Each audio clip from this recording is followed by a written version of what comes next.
Yeah, hi, I'm the International Liaison here at NUFOHRC, and so we're going to go through, do a quick tour to show you what we got. This is, we would call this the museum area. This is because we're part of the school system here with Rio Rancho Public Schools. So we need to have a spot for the kids to come over, do field trips, because not every kid is going to be here doing research. So we want to have all these displays to showcase the history, really, in a nutshell. If we start over here, we got these from APRO, which they had in a presentation back in the 1980s. We unboxed them and they were in pristine condition, so we just decided to put them up.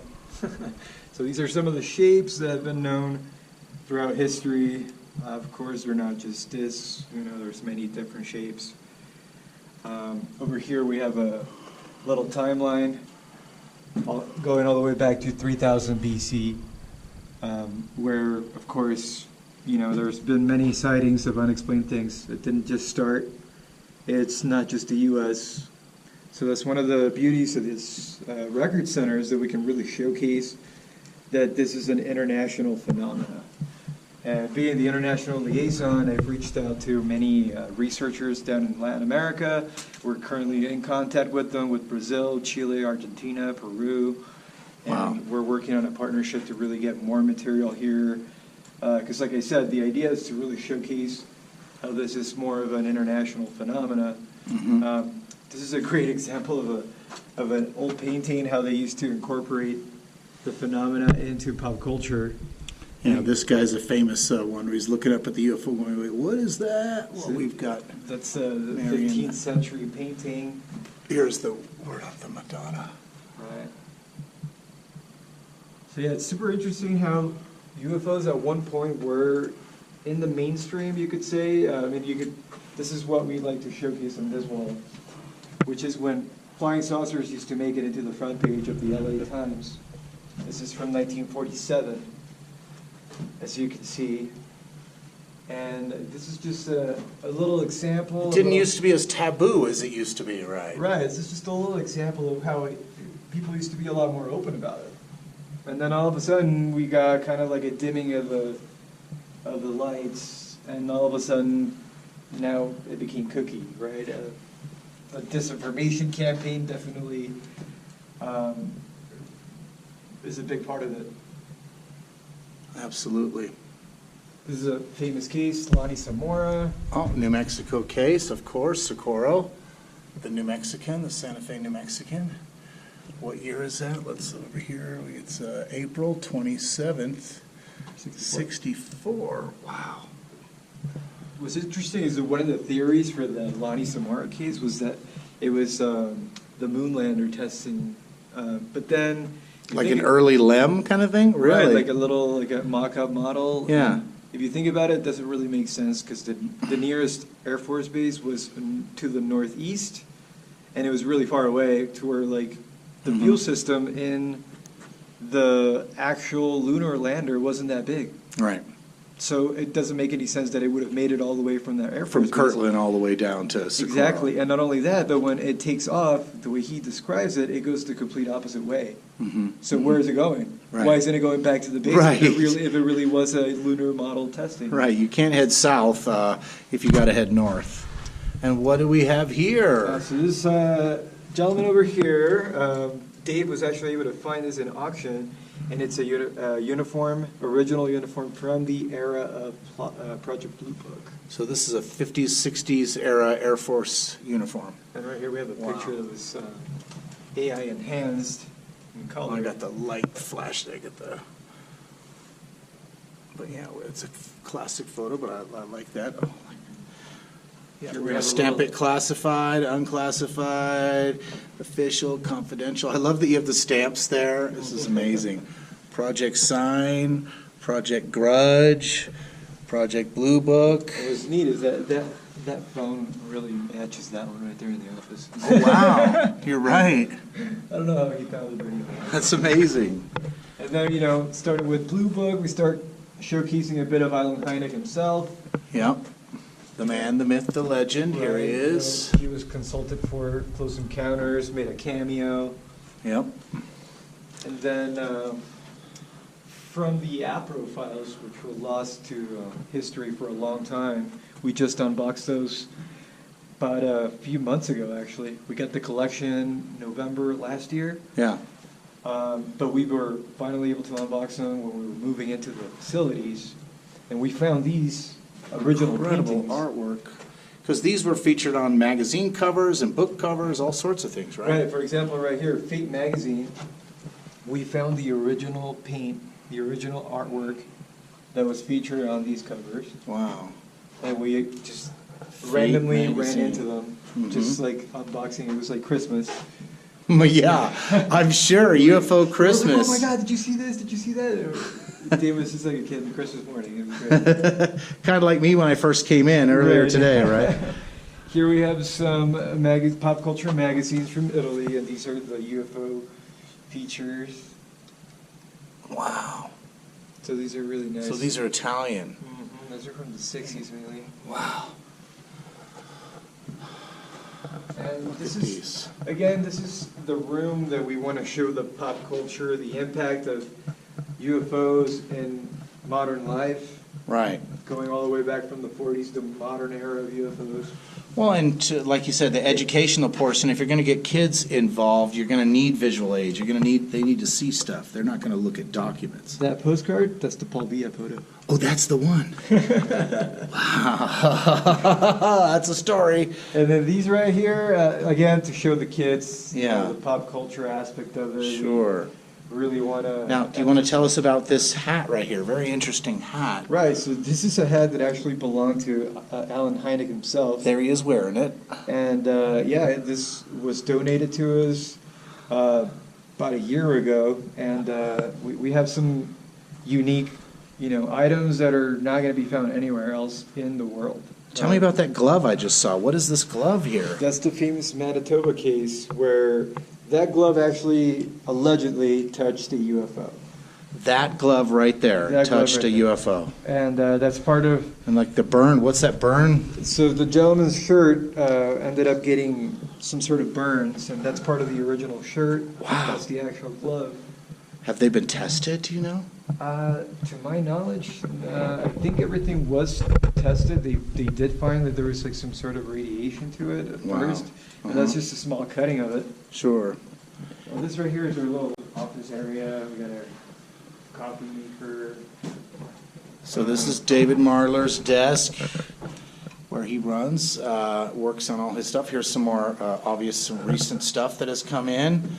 I don't know if this has been cataloged. Look, all these are all things that need to be digitized here. That's part of what I'm doing here, is to volunteer my time to help them start getting through all of this material so we can get it available for the public and get it digitized so that we can protect these valuable assets and still be able to use the data in research, because now they've all been officially digitized. And that is one of the missions here at NUFOHRC. Yeah, and actually, this is the first time that such a large collection has been housed under the same building. Right. In arguably the history of the world, this right here is our room that looks like the bomb went off. This is our sorting area, so all the new material is going to make it here to this room first, where we're going to be going through the files, trying to figure out exactly what goes where. If we see overlap in different files, like for example the nightcap, CUFOS, APRO files, we can organize it with that. Of course, everything here has not even been touched. So everything here 100% needs to be digitized. So, and you guys have not even really dug into any of this stuff, really, right? Right. This, for example, this is the Antonio Hunee's collection that was sitting in storage for years. Can you tell us who he is? Who is Antonio Hunee's? Yeah, so he's a researcher from Chile, and he's lived in Spain for a long time. He's been a researcher for many decades, and he was kind enough to donate his collection to us. many books that he personally possessed that are now in our library.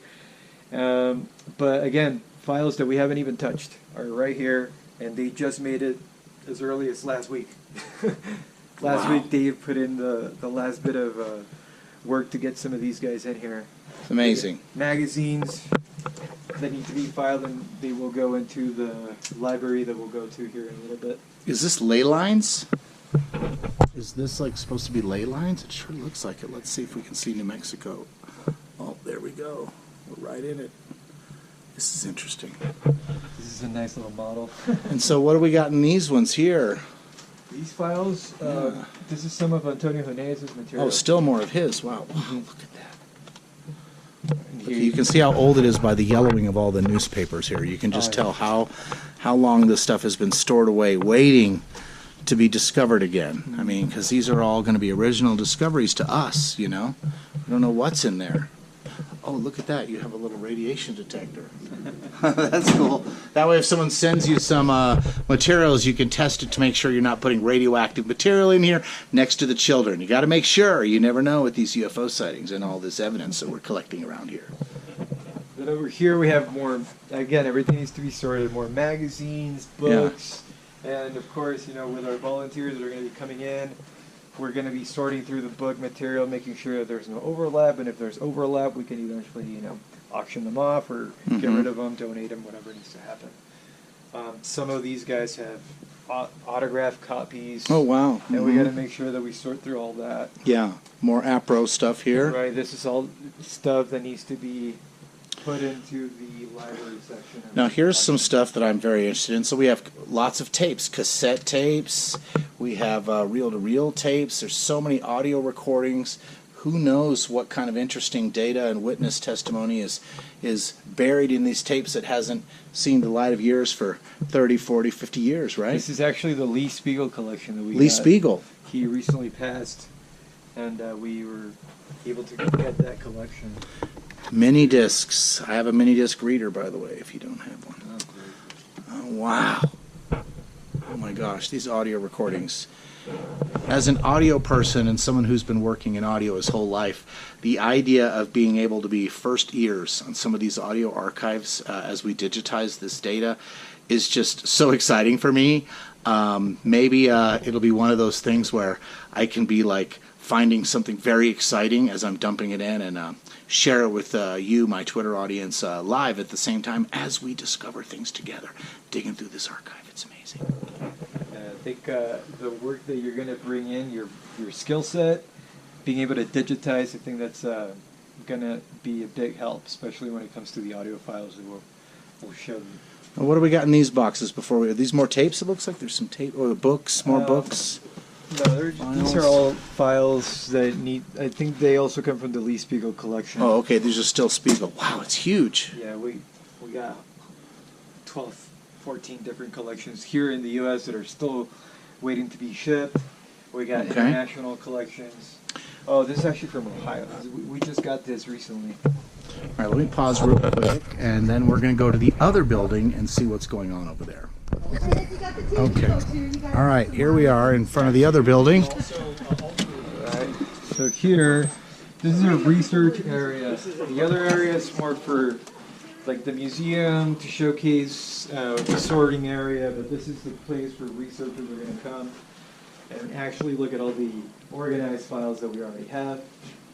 Somehow these all used to sit in Dave's house. Amazing. All of these that you see right here. I don't even know how it fit, but it fit in this little addition. So these he's had for a while. He's already had them organized. Well, what are we seeing here? I can't really see. Actually, oh, look, so they're by the year. So we have 1947, Right now you're 48 looking at through 50. These are NICAP, and they're all organized by year. So you can just decide, oh, what year are you studying? So we go to 1952. Let's look at the DC flyover data. What was going on? There we dig into this file cabinet right here. Every year is documented all the way up to 61 over here. Oh, 64. It just keeps on going. Amazing. We have Project Blue Book to be sorted. More CUFOS pre-47 case files. Look at this, more pre-47 case files. Amazing, the history in this room. And out of all these, we could say probably 1% of the stuff has been digitized. So Wow. it's a work in progress. You know, like before it was just Dave by himself. Trying to do all this work is crazy. This is why we needed a large facility, which has been kindly provided by the Rio Rancho Public School System. So we're in a 5-year contract with the Rio Rancho Public School System, and part of that contract is if we need a bigger facility, they will actually provide it, and they're going to pay for the moving and everything, which is great help because it goes right with our budget of $0. And so you have room to grow in this agreement. Yeah, absolutely. It's amazing. They see the potential. This is, like Dave said at the ribbon cutting, this is proof of concept. This is really the idea is we're shooting for something more like a freestanding building, museum, research facility where we get state government funding in order to really have a place where people can come, and it will create, you know, an attraction for the city of Rio Rancho, which really has very little to offer at the moment. It's a growing city. The mayor is all about it, though. We have the full support of the mayor, who was here present and had some great things to say at the ribbon cutting ceremony. You guys got a lot of press from that ceremony, so there was quite a few stories done. Did it reach the national press, do you know, or was it mostly local here? It was local. I think the national was the debrief. Oh, that's right. Yeah, Chrissy Newton was kind enough to do a nice piece on us. So now right here we have some of the KUFOS files. Now, what does KUFOS stand for? Can you tell the audience what KUFOS is? KUFOS was part of Alan Hynek's project. This is the Center for UFO Studies. And this happened around right after Blue Book, and we have been housing it for the last 4 or 5 years. So after Hynek left Blue Book and the Air Force started doing his own investigations, these are like the Hynek files, is what you're saying? Yeah. Wow. So look, and you go through all these years, 67, the year I was born, find out what was happening, 68, and they're just all perfectly done by year. You keep rolling where here's the 70s, up to 76, going all the way down to 88 to current. Because, you know, these researchers, they end up passing away. They spend their whole life working on this, and they pass away, and it's like, what happens with all their materials? And now we have a place for them to come and be saved, archived, and utilized. And a big part of the project here, I mean, watch, let's just open one of these guys. Okay. So they can show the people what the work is that needs to happen. We're going to have to come here, pull out these files, take out all the little staples, carefully scan them, put them back in place, create a filing system for everything, because right now the filing system is just Dave Marler's head. That's right. When we were talking earlier, he just literally knows where everything is. Yeah, I don't even understand. It's amazing.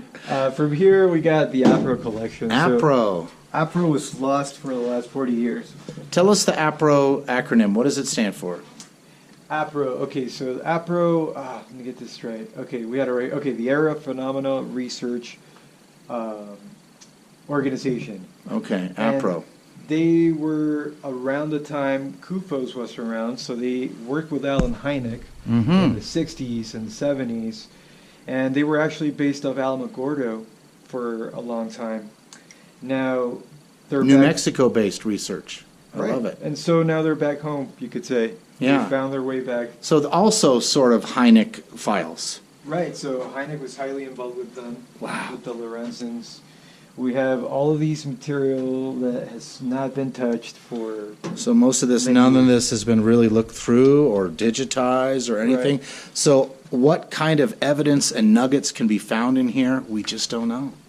We just don't know. And the beauty of the project overall is that getting everything digitized, it's now, the technology is coming together at the same time. I mean, the timing is perfect, because once everything is digitized, then we can have AI look through all the different points, all the data points, and connect dots that nobody even knew existed.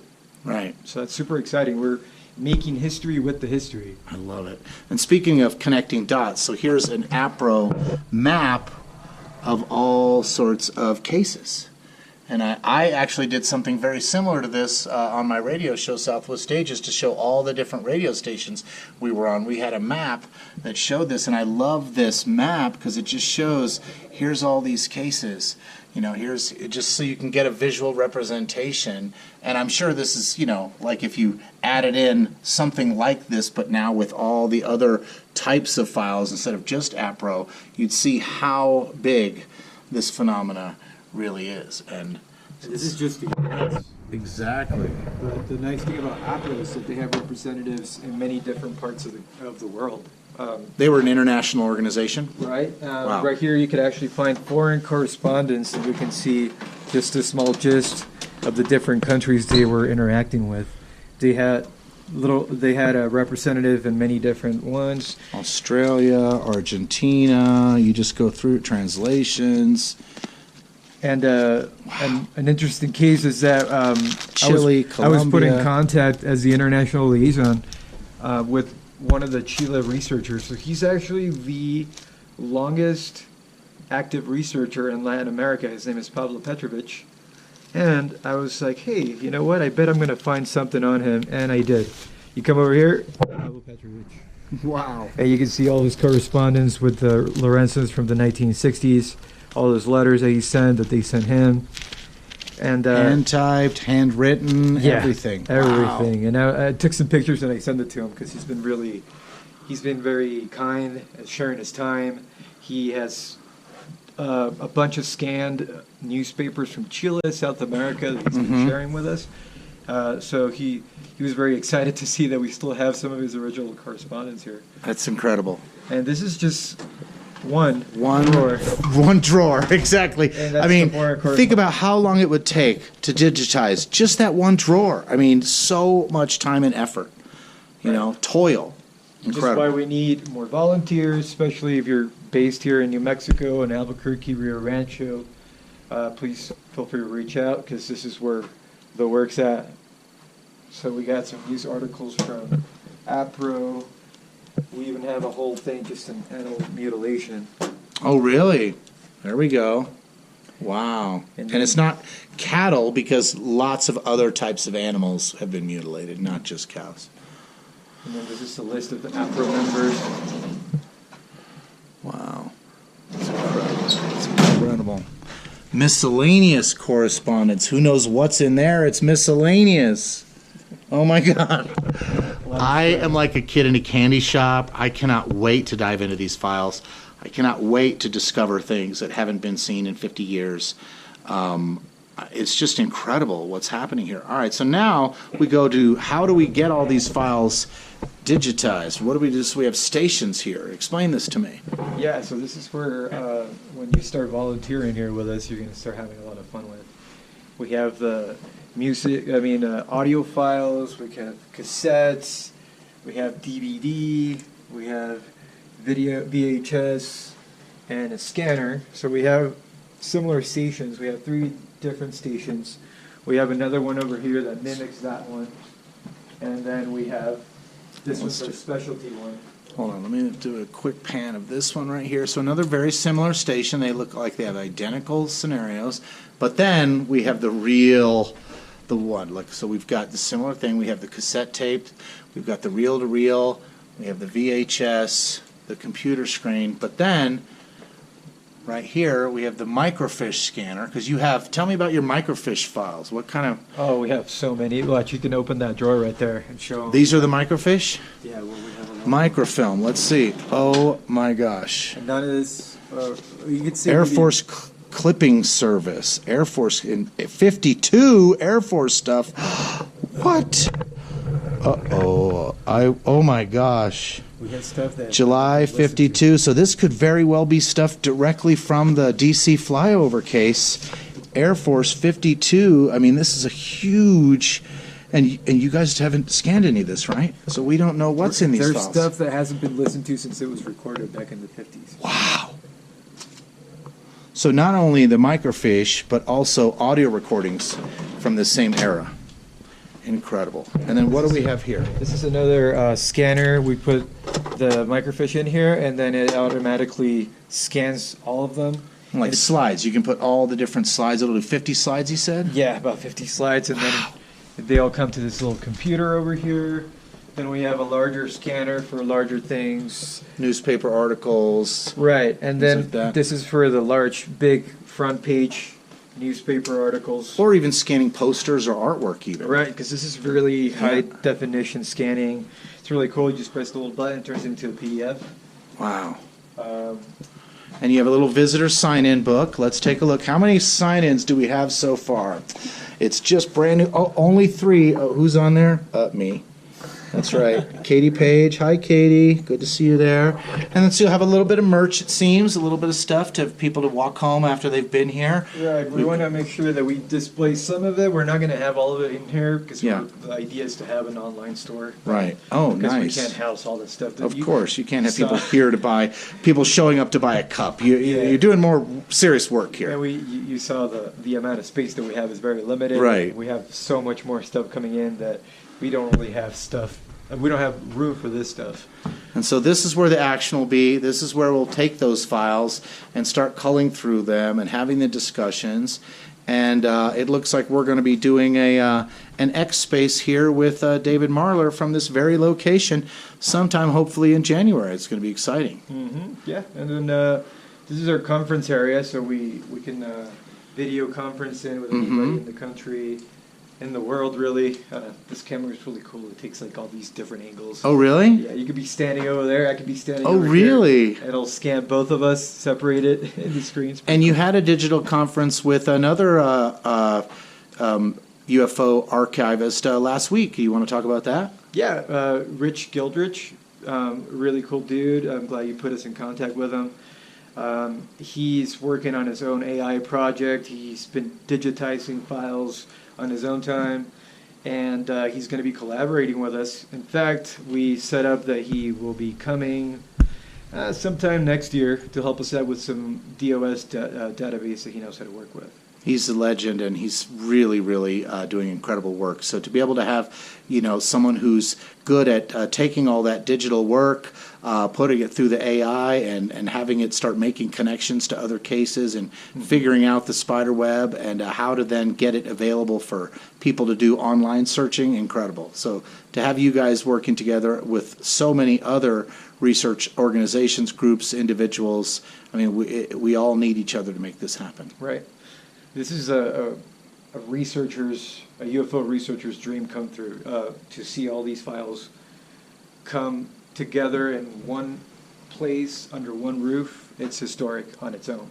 Right. And now to be able to make the history of making this available for the general public, making it available online eventually, getting AI to be able to comb through all the data, like I said, making new connections where really nobody really can. As much as Dave has a computer memorized of how to file everything, he still doesn't really know all the files that are everywhere. And Right. we're going to find connections with the newspapers from Brazil, from Belgium, to some cases from CUFOS, to APRO, to some of the stuff that we're going to see in the audio files. So there's material that needs to be put together, connect the dots, is really what this place is all about. And it's a really exciting project to be a part of. Thank you. Well, and if you thought you'd seen it all with those 3 rooms, we have more to show you. Do you want to show us the last room there, Diego? Yeah, man, Let's follow Diego. This is amazing. So we have our little library room over here. It's a little, but it's the same size as all the other rooms. The library. What's in here? Oh. So here we have our newspaper station. So we have our digitization station over there, but we have all the newspapers over here, original newspapers. You can see stuff from the Battle of LA. Oh, wow. Battle of LA. All the way to Brazilian newspapers like this one over here from 1958. 1958 pictures in Brazilian newspaper. Battle of Los Angeles. Incredible. And these are originals. Wow, what was the date on there? Let's see. Wednesday, February 25th, 1942. The original classic photo that everyone has seen who knows anything about this case. box. Wow, incredible. And right now, like, show them all these empty stuff. 'Cause So this is all stuff that once we start emptying these boxes, they're going to get filled out. Magazines, periodicals, all sorts of stuff. They'll all be organized and put on these shelves so they're easy access. I was looking through some stuff. They have a huge amount of Japanese magazines and articles and things that we'll be able to scan and then have translated so that, once again, the worldwide nature of this phenomena can be easily shown, and the Japanese files are incredible. I was just looking through it a little while ago thinking, oh my God, I can't wait to send these to some of our UFO Twitter or Japanese Spaces people because they're deeply involved in this topic, and to know that their country's research is also here in the Record Center. Yeah, I mean, one of the beautiful things about this place is that it really showcases how international the phenomena is. Mm-hmm. It's there. We have books. Check this out. Everything that you see on the top shelf has been organized by country. This is all Wow. Latin America. Then we have Europe, and then we have Asia. But they're all different countries. It's not just one country. Let me pan these bookshelves. So we've got an incredible amount of books that are here. National, international, I mean, every kind of UFO book. Any language you can really imagine, anywhere from Greek to Hungarian to Portuguese to Spanish, Japanese, Korean, Chinese. Wow. So nobody can say that the UFOs only come to America, right? It's Right. an international phenomena, and nothing showcases that better than this place. You can just literally go over here, pick anything, and you'll find something from Australia. You'll find something from any part of the world, really. Yeah. And it's just really amazing to see. Can't wait to have everything organized. Everything, we just ordered 500 more of these guys. How long have you been in these buildings? I mean, this is brand new. People need to understand this just happened. You had the ribbon cutting just, less than a month ago? Yeah. So the ribbon cutting was on the 22nd. You're already breaking things then. I am a little bit of a bull in a china shop here, a bull in a UFO shop. I'm knocking things over. Hold on. Yeah, so we've been in the building since mid-September. Wow. And so we really had like about a month to get everything ready for the ribbon cutting and for the mayor and everybody to really come in here for the news crews and everything. If you've seen these lamps before, they used to be in Dave's addition. Oh, yes. So I remember in Dave's old office at his house, we had the lamps in the middle, and it was surrounded by all of these bookcases, and then, of course, all of the file cabinets that were just, you could barely move through there, right? It was just packed in there. And then a storage unit full of stuff, right? But at least everything from storage has finally been completely unloaded. Here's the Japanese files I was just talking about. Just a little taste of some of the international cases and periodicals and just history that's contained in this room. Incredible. What do we got in all these boxes? More books, more magazines that need to be organized. Fate magazines. It's incredible. And right now I'm in contact with the oldest UFO magazine in Brazil, all South America really, and they're gonna send us all the PDF files of all their magazines. So we're gonna have that digitized. Wow. And then what do we have over here? This looks interesting. We have audio from APRO files, from NICAP. Some of these have already been digitized, but a lot of the stuff, like I said, has not even been listened to since it was recorded. So we don't know what we've got in here. What kind of witness testimonies, what sort of evidence, who's speaking in here. I mean, and I've seen as we've been walking around, whole file cabinets full of stuff like this, audio recordings and videotapes and old shows. And I mean, this is just the APRO audio collection. I mean, Lord knows what's contained in there, what witness testimony. I mean, who knows what we're going to find as we start digging into this archive. It's incredible. Just imagine, like I was saying earlier, with the technology, AI technology, once we have everything filed, just imagine the connections that we can get out of these audio files. Right. And connecting them to cases from all around the world that are in these magazines, right? We'll be able to be making some connections that nobody even thought of. Wow. And it's making history with the history. Right. People say there's no evidence. What do you say to that? Look around, right? There it is. Like, you know, I mean, Look at this. official flying saucer newspaper. What year is that? Can you tell me? This, let's see if we can find Where is the that year from? in this. Puerto Rico. I saw Puerto Rican stuff. Strange encounters, mystery of the disappearing car. I mean, God, look at this stuff. It's just incredible. And the thing is, we're going to be able to like take the historical look at how people were interfacing and experiencing this phenomena decades and decades ago, and then be able to put it together with what's happening right here now today. This is Brazil. So this just A lot of Brazilian files. Brazil is a hotspot of UFO activity. I mean, well, yeah, being the largest country in South America, Yeah. they have a lot of land, a lot of spaces that are still not very populated. So a lot of the native tribes have interacted with them, yeah. like the famous Colares incident.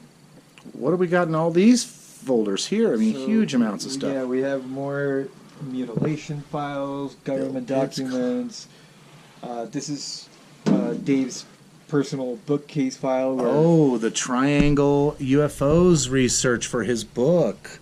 Incredible. Oh, I'm digging in here. Oh my gosh. And then up here in the old days, if you didn't have a way to play it, they had records. So you would here's look, Gordo Cooper talking, Betty Hill, J. Allen Hynek, Colonel Friend. I mean, you know, people would listen to these audio recordings and things on records. They literally made UFO records. It's incredible. Yeah, so this is really showcases ufology. Didn't start in 2017. And Right. much more that the era really needs to look back into, and this is a big place to start. Hopefully they'll listen to us, and hopefully they'll come take a look, because they have to. They really want to have an accurate depiction of the history. You can't without coming here first. Cassette tapes and slides, miscellaneous sources. I mean, who knows? Audio, reel-to-reel files, more videotapes down here, cassette tapes, DVDs, VHSs. I mean, it goes on and on and on. It would take a team of people, decades to do this. This is why we're looking for volunteers. We're looking for people with specific skill sets, you know, who can come and help get all this data collated, organized, and scanned in, so that then we can make it not only available to people physically to come here and touch these things and dig through these files, but they will all be available online through digital databases and search engines with AI that will be able to, I mean, we're going to be able to prove the cover-up just right here in this room. Right. So once, like you were saying, having it all online really opens the door for international researchers to come in and look at the data, and together everybody will, like you said, you know, you can prove that there's a cover-up. You can prove that there is something to this subject. You can't walk into these two buildings and come out saying, "No, there's nothing to it." Right? You can't possibly look at all this and say that all these people made it up. You can't look at all these magazines and all these news reports from the 1940s from all around the world and say that all these people were making it up. Yeah, I mean, look at all this data. Look at all this stories. I mean, so much. I just can't, I've been overwhelmed. I've been here for a couple hours talking with them today, and they've been showing me stuff, walking me around, and I mean, I thought I knew something, and I feel like I just barely scratched the surface of UFO knowledge. And then listening to David be able to just point out what's here, what's where, and the data that's in his head. I want to put his head on the scanner and suck out all the data that he's got going on in there. Right? I was kidding. I was telling him, we need like an AI version of David. Right. And so that we can do like. So the search engine from here will be called the Marler. It'll be like, it's truly amazing. Well, Diego, thank you so much for the tour, showing everyone here what you got going on here. And this is just the beginning, and it's just going to get better and better. Right, like Dave said, this is just a proof of concept. We are aspiring for, obviously we need much more room, much bigger facilities, so this is just the beginning. What do you This to you and keep in mind that which I stated. On the afternoon of February 22nd, 1958, in the presence of a witness, journalist Joao Martin. My name is Antonio Villas-Boas. I love it. With the scope and volume of material that we brought together, it's purely voluntary, volunteer basis. I don't derive a salary for doing this. It's volunteer on my part. It's volunteer on the part of everybody involved. So it truly is a labor of love. I mean, people that want to help with this effort believe, not necessarily in the subject, but believe in preserving the history. I think that's important. It doesn't really determine, or it's not predicated on how you interpret the history, fact, fiction, folklore, it doesn't matter, but it is part of history, it's part of our culture, and I think a lot of people appreciate trying to preserve that element, especially when they see what we have, as you have, firsthand. When you talk about a UFO archive, people's brains usually lock up. They don't know what to visualize, or, well, what are you talking about? The beautiful thing about this is what we like to refer to as stage one. Yeah. This is proof of concept. This is giving people an idea of what we're trying to do with the subject matter. But given adequate funding and financial support by individuals, institutions, I really think that we can create something that would be on the scale of the National Nuclear Museum here in Albuquerque, but not dedicated to nuclear weapons, nuclear power, nuclear development, but to the history of the UFO subject, a true history of the UFO subject, again, predicated on all the original source documents that we have. Plus, I mean, it's obviously getting a lot of attention internationally as well, because you had the ribbon cutting just a few weeks ago, and you had Canadian broadcasters here filming that. Yes, the CBC, Canadian Broadcast Corporation, was here. We had been working already on a documentary.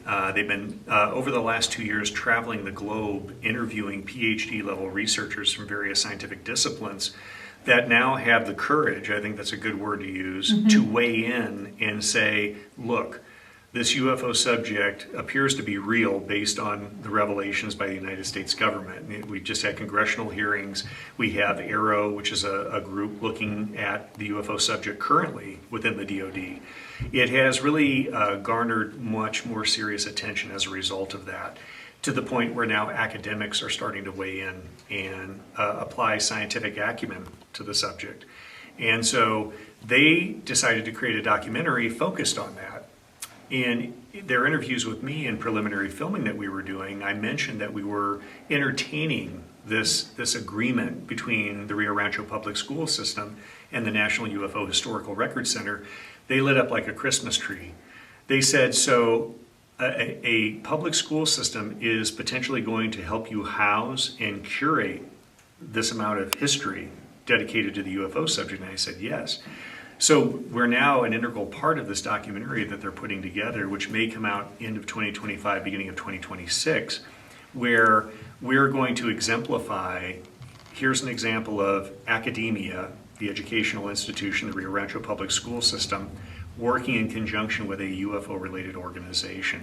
And as they stated, what we're trying to demonstrate verbally and through these interviews with these researchers, you're demonstrating a concrete example of here is academia working in conjunction with UFO researchers and historians. So it's going to be exciting. The documentary is slated to be seen in 50 countries. Wow. So we hope that it will not only raise awareness about what we're doing to help generate funding for us so we can continue to grow, but also allow these PhD researchers that are going to be in the film to see that, look, I have a degree and I want to research UFOs. Well, you need data, and we have the data. Boy, you sure do. And that's one thing that we want to do is have a data-driven approach towards the subject, as opposed to just an idle belief-driven system.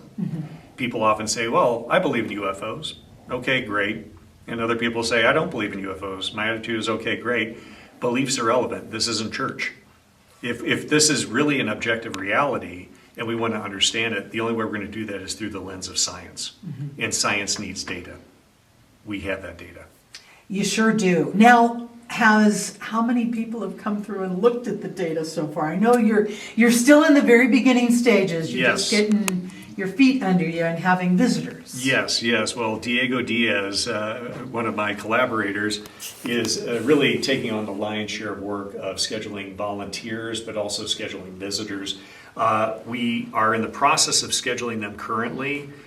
We should start probably around Thanksgiving, between Thanksgiving and Christmas, start having the visitors arriving. It brings up a good point that visitors are by appointment only. Because this is a historical archive, the preservation and the integrity of the documents are first and foremost. So we don't want large groups of people coming through. But also, if someone is interested in coming to the archive, we want them to be able to do that and have them afforded the opportunity to not have to rub shoulders with people. Mm-hmm. They can truly focus, like a library, on research, on reading, on incorporating and copying and scanning documents and materials. And a mass populace coming in at one time is just not conducive for that. Well, it's not really what it's really set up for. This isn't like you go by and see the exhibits, although there is some fascinating stuff to look at. Yes. But this is a place where you take a look at things and then you start to think deeper about them. And you also have comfortable chairs to do that in.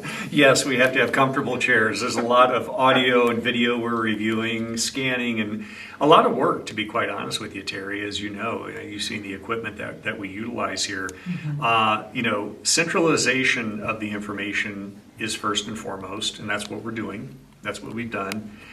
Next phase is digitization of that material. Because God forbid if anything happens to the original documents, the original recordings, to have those digitally backed up. But more specifically, the physical archive is great for people that can travel here. Mm-hmm. Many people can't. Many people internationally, it's cost prohibitive. So the ultimate long-term goal is to get secured servers. Once that material is digitized, put it onto a server and make it free and accessible to the general public. And I can't emphasize that enough. Do we charge admission for coming here? No. Do we charge researchers to come in and access all of our material? No. But we do hope through the generosity, the voluntary generosity of those individuals, that they will donate here and there and through other sources as well. But our attitude is this information, this knowledge, this history belongs to everyone. Irrespective of your socioeconomic bracket. Are there people that can donate money? Yes. Are there people that can't? No. Do we discriminate based on that? Absolutely not. The information should be accessible to everyone. So if folks are interested, either as a researcher, as someone who wants to get more involved as a volunteer, as someone who perhaps has the means to perhaps fund some of your endeavors. Sure. How do folks go about doing that? Absolutely. Really, it's one source. It's our website, www.NUFOHRC, National UFO Historic Record Center.org. And there we have a visit page where you can schedule a visit. We also have a donation platform on our main page, which we've had a number of modest donations that have been pouring in over the last several months. But you can also find additional information on myself, my background, as well as our board members, our historical team. And ultimately, as we continue to digitize material, we'll try to upload some of that to the website as we go into 2025. And you're hoping 2025 is when you can start having folks coming in by appointment. Yes. And doing, working in this area, doing the work that it's intended for. We want workers to come in. We want researchers to come in.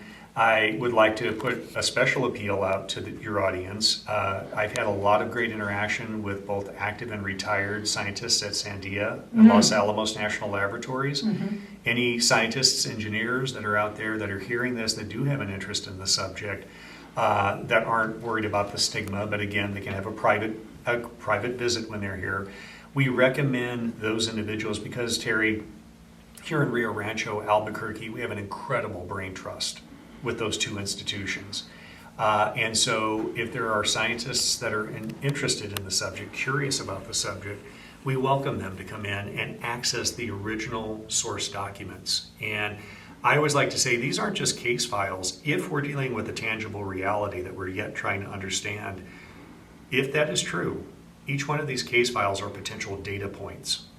And looking at those data points and bringing scientists in and ultimately, hopefully, utilizing AI technology once all this is digitized, what insights might we garner by looking at this data using the principles of science? And so, general public we welcome, both young and old, but also we hope our scientists in the surrounding area would be interested in coming in and seeing that data.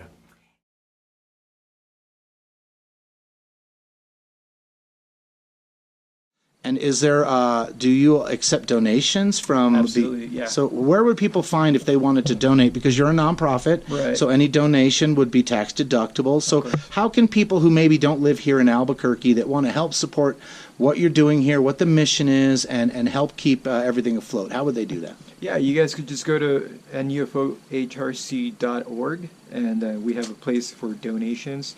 You just follow the link, and it's that easy. And if they have cases or data or research, is there a way for people to reach out and submit how they can then add their collections or research for real researchers in the field who are watching this? How would they then reach out to you to also give, or even if they have it digitized, to be able to have their stuff added to the collection? Yeah, same way through the website. You guys can always find the contact information. Our P.O. box is there. Unfortunately, in this field, we have a lot of aging researchers who don't really know what to do with their collections. So this is a great place for us to showcase the work that they've been donating to the world over the years. We want to not only showcase their work, but we want to also showcase who the researchers are. This isn't just something that David did all on his own. This is a collection of collections and countless hours of work from people that have donated their time over the years, over the decades, that has resulted in this wonderful place that we call NUFOHRC. So this is an achievement that is built on the shoulders of giants, and we want to make sure that we showcase the researchers, the work they've done, and all collections are welcome here. Absolutely. Now, we've recently updated the website to where you can go there and you can request some time. Of course, we're just beginning. We're just literally starting the interview process for volunteers. Everybody has a full-time job, and everybody, has very limited availability as of right now. So we're hoping that starting the beginning of next year, we're going to have a set schedule where we know when the volunteers are going to be available, and then we can have the set time for researchers to really come and spend their time digging through these files that a lot of people haven't even opened for 40 years. Wow. Well, thank you so much for allowing me access in here and filming and taking pictures. And this interview, you and I meeting up, I feel like it was a synchronicity, like it was meant to be. I'm so happy to be here with you. And let's do a little outro. So this is John Strader. I'm with the Heart of the Southwest here in Albuquerque, New Mexico, right here in Rio Rancho at NUFOHRC, the National UFO Records Center. Brand new NUFOHRC here with my friend Diego and David Marler, and it's the UFO Hotspot. Thank you for tuning in.